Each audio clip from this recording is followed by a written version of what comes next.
what is the value of putting in the work to create more relationships? I will answer that in three ways because it's uh, one of my, I don't know, hobbies, passions is studying complex relational systems, studying how using information theory and other some other kind of agent-based modeling, nonlinear dynamics to study what happens when relationships form. And um, there's sort of three things that happen. The first is that information flows throughout the system more powerfully. So if you imagine a place with a bunch of silos, those silos are breaking down. If you imagine a bunch of individual people who feel sort of like stuck in their corner, the people who are good at forming relationships feel less stuck in their corner. They know more about opportunities that are happening. They know more about um, they're sort of a source of new information to the people around them. Um, and they just have a lot more options to move in. The second is resilience. So when there's a lot of relationships within a system, if something hard happens, then all of the relationships rally to fix it. So I'm part of a professional network called the Integrity Institute, which I recommend if there's any integrity or trust and safety employees on the call, I recommend checking out. It is a professional network of integrity workers built around these sort of community organizing dynamics that does some really powerful work.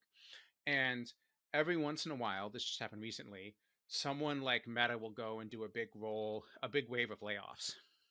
And when that happens, a bunch of people come to the Integrity Institute community and they tell their stories and they say, hey, I was part of this role of layoffs. And then they have a whole community of people who are helping them network to find another job.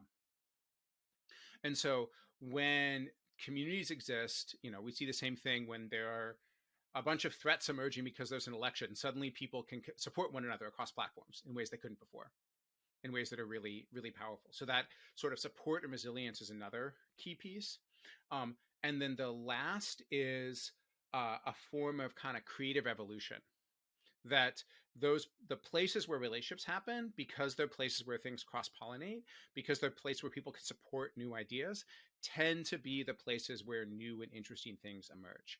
And if I've got a thing that I'm excited about, say it's related to um, a new way of classifying harms related to election integrity, and it's not a thing that I really have room to work on in my job, or I really have anyone in my immediate team who wants to support me around, but I've got a network of relationships, and some of those relationships exist because other people are excited about the same things I am, that I'm more likely to have a space where I get to kind of have support in an encouragement to tinker and create something new that may wind up being really, really powerful and really, really important.